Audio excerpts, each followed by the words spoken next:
Israel എന്ന രാജ്യത്തെക്കുറിച്ച് പറയുമ്പോൾ നമ്മുടെ രാജ്യത്ത് നിന്നടക്കം വലിയൊരു വിഭാഗം ഈ ഇസ്രായേലിന് എതിരായിട്ടുള്ള ആളുകളാണ്, സംഘടനകളാണ്. ഇസ്രായേൽ ഒരു അക്രമകാരികളാണ് എന്ന് പറയുന്നവരാണ് അധികവും.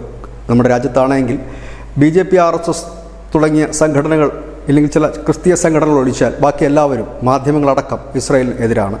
അവർ പറയുന്നത് ഇസ്രായേൽ അക്രമകാരികളാണ്, മറ്റുള്ളവരുടെ ഭൂമി പിടിച്ചു വാങ്ങുന്നവരാണ്. അങ്ങനെ എല്ലാ തരത്തിലും തെമ്മാടിയായ ഒരു രാജ്യമായിട്ടാണ് ഇസ്രായേലിനെ കാണുന്നത്. പക്ഷേ എന്തുകൊണ്ട് ഇസ്രായേൽ എപ്പോഴും സംഘർഷങ്ങളിൽ ഏർപ്പെട്ടിരിക്കുന്നു എന്നുകൂടി നാം മനസ്സിലാക്കണം. സ്വാഭാവികമായും ഒന്നോ രണ്ടോ രാജ്യങ്ങൾ മാത്രമല്ല തക്കം പാർത്ത് കഴിയുന്നത് 7 രാജ്യങ്ങൾ, 7 സംഘടനകൾ ഇപ്പോഴും സജീവമായി ഇസ്രായേലിന് നേരെ വിവിധ രാജ്യങ്ങളിൽ നിന്നും പ്രവർത്തനം നടത്തിക്കൊണ്ടിരിക്കുന്നു.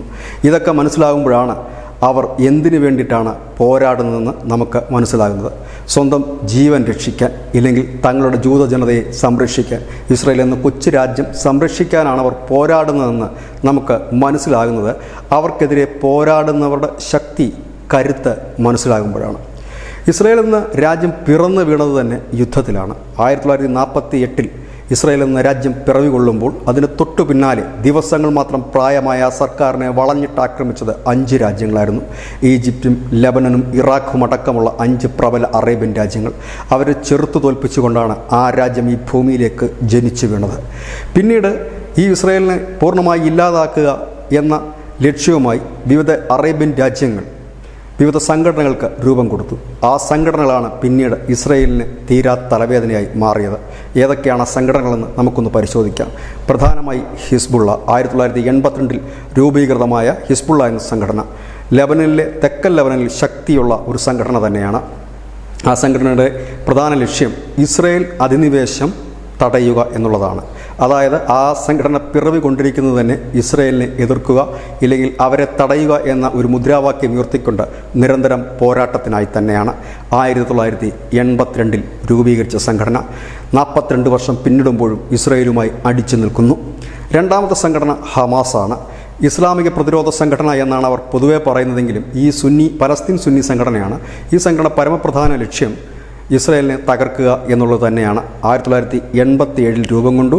ആസ്ഥാനം ഗസയാണ്. അവരും ഇപ്പോഴും പോരാട്ടത്തിലാണ്.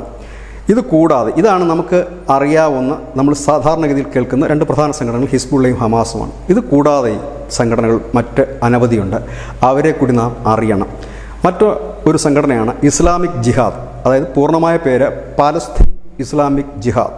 ഈ സംഘടന രൂപം കൊള്ളുന്നത് 1987 ഈ സംഘടനയ്ക്ക് വളരെ കുറച്ച് അംഗങ്ങളെ ഉള്ളൂ എന്നാണ് വിവിധ രഹസ്യാന്വേഷണ ഏജൻസികൾ പറയുന്നത്.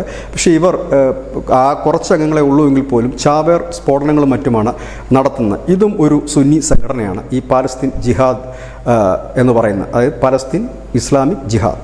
ഈ സംഘടനയും ഇസ്രായേലിനെതിരെ ഗാസ കേന്ദ്രീകരിച്ച് പ്രവർത്തിച്ചു വരുന്നു. മറ്റുള്ളത് popular front of the liberation of Palestine, അതായത് നമ്മുടെ നാട്ടിലുള്ള പോപ്പുലർ ഫ്രണ്ടിന് ലോകത്തെമ്പാടും ഈ പേരിനോടനുബന്ധിച്ച് മറ്റ് പേരുകളാണ് സാധാരണ വരുന്നത്. പോപ്പുലർ ഫ്രണ്ട് തന്നെയാണിത്. Popular front for the liberation of Palestine എന്ന് പറയുന്ന സംഘടന, PASF എന്ന് പറയുന്ന സംഘടന. ഈ സംഘടന 1967 രൂപീകൃതമായ സംഘടനയാണ്. ഏതാണ്ട് ഒരു 57 വർഷമായി ഇസ്രായേലിനെതിരെ പോരാടിക്കൊണ്ടിരിക്കുന്നു. ഇവരുടെ പ്രധാന ലക്ഷ്യം പലസ്തീനെ ഇസ്രായേലിൽ നിന്നും മോചിപ്പിക്കുക. പ്രധാന ലക്ഷ്യം ഇസ്രായേൽ തന്നെയാണ്. ഇതുകൂടാതെ വിവിധ ചെറിയ ഗ്രൂപ്പുകൾ ചേർന്ന് ഒരു കോർഡിനേഷൻ കമ്മിറ്റിയുണ്ട്. അതായത് വിവിധ സംഘടനകൾ ചേർന്നൊരു സംഘടന. അതിൻ്റെ പേരാണ് Palestine liberation organisation democratic alliance. അതിലെ 8-10 സംഘടനകൾ, ചെറുതും വലുതുമായ സംഘടനകൾ ചേർന്ന് രൂപീകരിച്ചതാണ്. ഇത് കൂടാതെ ഇതെല്ലാം ഗസയിലെയും ലെബനൻ്റെയും കഥയാണെങ്കിൽ തൊട്ടടുത്ത യമനിൽ ഹൂത്തികൾ 1990 ഈ ഷിയാകളായ മുസ്ലിങ്ങളുടെ ഒരു സായുധ സംഘം രൂപീകരിക്കുന്നത്. അതാണ് ഹൂത്തികൾ. അവരുടെ പ്രധാന മുദ്രാവാക്യം തന്നെ കേട്ടാൽ നാം ഞെട്ടും. അമേരിക്കയുടെ മരണം, ഇസ്രായേലിൻ്റെ മരണം, ഇസ്ലാമിൻ്റെ വിജയം. ഇതാണ് അവരുടെ പ്രധാന മുദ്രാവാക്യം. അതായത് അമേരിക്കയെ പൂർണ്ണമായി ഇല്ലാതാക്കുക, ഇസ്രായേലിനെ പൂർണ്ണമായി ഇല്ലാതാക്കുക, ഒപ്പം തന്നെ ഇസ്ലാമിൻ്റെ വിജയം ആഘോഷിക്കുക. ഇതാണ് ഈ സംഘടന ലക്ഷ്യം. പ്രധാനപ്പെട്ട ലക്ഷ്യം ഇസ്രായേൽ തന്നെയാണ്. ഇത് കൂടാതെ മിലീഷ്യൻസ് ഉണ്ട്. അവർ ഇറാഖിലും തുർക്കിയിലുമായി അവരുടെ സായുധ സംഘടന, അതും ഷിയാകളുടെ തന്നെ മറ്റൊരു വകഭേദമാണ്. അതായത് ഇറാൻ്റെ പിന്തുണയോടുകൂടി പ്രവർത്തിക്കുന്ന സംഘടന. അങ്ങനെ 7 പ്രധാനപ്പെട്ട എണ്ണം പറഞ്ഞ സംഘടനകൾ. ഇതുകൂടാതെ ISIS അടക്കമുള്ള മറ്റ് ഭീകര സംഘടനകൾ വേറെയും. ഇവരുടെ എല്ലാം ആത്യന്തികമായ ലക്ഷ്യം ഇസ്രയേൽ തന്നെയാണ്. ഈ സംഘടനകളൊക്കെ ചെറുതല്ല. 1-2 ഭീകരാക്രമണം നടത്തി മടങ്ങുന്നവരുമല്ല. പകരം നിരന്തരം ഇസ്രയേലിനെ മറ്റു രാജ്യങ്ങളിൽ നിന്ന് ആക്രമിക്കുന്നവരാണ്. അതായത് ലെബനിൽ നിന്ന് ഹിസ്ബുള്ളയെ ആക്രമിക്കുമ്പോൾ ഗസയിൽ നിന്ന് ഹമാസും അതുപോലെ തന്നെ ഇസ്ലാമിക് ജിഹാദ് അടക്കമുള്ള സംഘടനകൾ ആക്രമിക്കുന്നു. യമനിൽ നിന്ന് ഹൂത്തികൾ, ഇറാഖിൽ നിന്ന് മിലീഷ്യൻസ്, അങ്ങനെ ഈ തുർക്കിയിലുള്ള മിലീഷ്യൻസ്, അങ്ങനെ അടക്കം വിവിധ രാജ്യങ്ങളിൽ നിന്നാണ് ഈ ഇസ്രയേൽ നേർക്ക് ഈ മിസൈലുകളും റോക്കറ്റുകളും തൊടുത്തുവിട്ടുകൊണ്ട് ആക്രമണം അഴിച്ചുവിടുന്നത്. ഇനി ഇസ്രയേലിനെതിരെ തക്കം പാർത്ത് കഴിയുന്ന രാജ്യങ്ങൾ ഒന്ന് ലബനനാണ്, മറ്റൊന്ന് യമൻ, സിറിയ, ഇറാൻ, അതുപോലെ തന്നെ ഇറാഖിലുള്ള മിലീഷ്യൻസ്.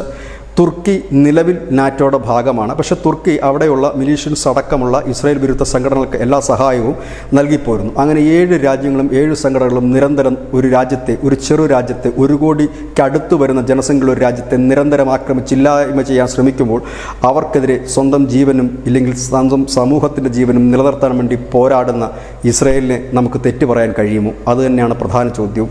നമ്മുടെ രാജ്യത്തിരുന്നു കൊണ്ട് നമുക്ക് ഭീകരവാദത്തെ അനുകൂലിക്കാൻ കഴിയില്ല. നമ്മളുടെ രാജ്യം ഇന്ന് അഭിമുഖീകരിക്കുന്ന പ്രധാന പ്രശ്നങ്ങളിലൊന്ന് അങ്ങ് വടക്ക് കാശ്മീരിലെ ഭീകരപ്രവർത്തനം, ഒപ്പം തന്നെ ഈ അടുത്ത സമയത്ത് പഞ്ചാബിൽ തലപൊക്കിയ ഖാലിസ്ഥാൻ്റെ ഭീകരപ്രവർത്തനം, ഒപ്പം വടക്കിഴക്ക് സംസ്ഥാനങ്ങളിലെ കുക്കി തീവ്രവാദികളുടെ പ്രവർത്തനം, ഇതിനൊക്കെ തന്നെ നമുക്ക് ഒരു തലവേദന സൃഷ്ടിക്കുന്നുവെങ്കിൽ ഒരു ചെറിയ രാജ്യത്തെ 7 പ്രധാനപ്പെട്ട വലിയ സംഘടനകൾ, 7 രാജ്യങ്ങൾ വിവിധ രാജ്യങ്ങളിൽ നിന്ന് നിരന്തരം ആക്രമിക്കുമ്പോൾ സ്വാഭാവികമായി അവർക്ക് പ്രതിരോധിക്കേണ്ടതായി വരും. ഇതിനെ എങ്ങനെയാണ് അക്രമകാരി എന്ന് പറയാൻ കഴിയുന്നത്? എങ്ങനെയാണ് ഇവരെ അധിനിവേശക്കാരെന്ന് പറയാൻ കഴിയുന്നത്? എങ്ങനെയാണ് ഇവരെ യുദ്ധക്കൊതിയന്മാരെന്ന് പറയാൻ കഴിയുന്നതെന്ന് നമുക്ക് മനസ്സിലാകുന്നില്ല. ഏതായാലും ചെറിയ ഭീകരപ്രവർത്തനങ്ങളാണ് പല രാജ്യങ്ങളും അഭിമുഖീകരിക്കുന്നതെങ്കിൽ ഇസ്രായേൽ അങ്ങനെയല്ല. അവരുടെ ജീവിതം മുൻപോട്ട് കൊണ്ടുപോകണമെങ്കിൽ ഈ പറയുന്ന 7 പ്രബല ഗ്രൂപ്പുകളോട്, ഒപ്പം തന്നെ തക്കം പാർത്തിരിക്കുന്ന അനവധി രാജ്യങ്ങളോടും പോരാടിയേ അവർക്ക് മതിയാകൂ. അതുകൊണ്ട് തന്നെയാണ് അവരുടെ വീര്യം ഇരട്ടിക്കുന്നതും ശക്തമായി തിരിച്ചടിക്ക് ഏതു മാർഗവും അവർ സ്വീകരിക്കുന്നതും. ഇവിടെ ഇടയ്ക്കിടയ്ക്ക് വെടിനിർത്തൽ എന്ന് പറയുന്ന ചില പൊറാട്ട് നാടകങ്ങൾക്ക് അവരിപ്പോൾ ചെവി കൊടുക്കാത്തതിൻ്റെ കാരണവും ഇതുതന്നെയാണ്. പലപ്പോഴും അവർ അടിച്ചു കയറി മുൻപോട്ട് പോകുമ്പോഴാണ് വെടിനിർത്തൽ എന്ന ആ ഒരു ചെറിയ ഒരു ബ്രേക്ക് അവർക്ക് കിട്ടുന്നത്. ആ ബ്രേക്കിലൂടെ അവർ കുറച്ച് പിന്നോക്കം പോവുകയാണ് ചെയ്യുന്നത്. ഇത് മനസ്സിലാക്കിയ ഇസ്രായേലാണ് ഇപ്പോൾ വെടിനിർത്തലിന് താല്പര്യമില്ല എന്ന് അറിയിച്ചിരിക്കുന്നത്. ഏതായാലും ലോകത്ത് വേറൊരു രാജ്യം കാണില്ല. പ്രബലമായ 7 ഭീകര സംഘടനകൾ വളഞ്ഞ് വിവിധ രാജ്യങ്ങളിൽ നിന്ന് ഒരു രാജ്യത്തെ അറ്റാക്ക് ചെയ്യുന്നു. മറ്റ് 7 രാജ്യങ്ങൾ ഇവർക്ക് സപ്പോർട്ട് ചെയ്യുന്നു. ഒരുപക്ഷെ ഒരു യുദ്ധത്തിലേക്ക് നീങ്ങിയാൽ ഈ 7 രാജ്യങ്ങൾ കൂടി ഇസ്രായേലിനെ വളയുമായിരിക്കും. അതായത് ഒരു ചെറിയ രാജ്യം ഈ ലോകത്തിന് മുമ്പിൽ കാണിച്ചു തരുന്നത് ജീവിക്കാനുള്ളൊരു പോരാട്ടമാണ്. അങ്ങനെയും നമുക്ക് കരുതാൻ കഴിയും.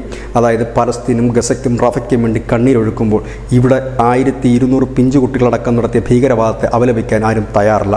ഏതായാലും ഒക്ടോബർ 7-ന് നമ്മുടെ രാജ്യത്തൊരു പടുകൂറ്റൻ പ്രകടനം നടക്കുന്നുണ്ട്, പാലസ്തീൻ ഐക്യദാർഢ്യ പ്രകടനം. ആ പ്രകടനത്തിൻ്റെ പ്രധാന മുദ്രാവാക്യങ്ങളൊന്ന് ഇസ്രായേൽ വിരുദ്ധതയായിരിക്കുമെന്നുള്ള കാര്യത്തിൽ യാതൊരു സംശയവുമില്ല. പലസ്തീനുകൾക്കും ഗസയ്ക്കും റഫയിലുമുള്ള ജനങ്ങൾക്ക് ജീവിക്കാൻ അവകാശമുള്ളതുപോലെ തന്നെ ഇസ്രായേലിലെ ജനങ്ങൾക്കും ജീവിക്കാൻ അവകാശമുണ്ടെന്ന് കൂടി നാം മനസ്സിലാക്കണം. ഇത് തന്നെയാണ് ന്യൂസിൻ്റെ പോയിൻ്റ്. നന്ദി, നമസ്കാരം.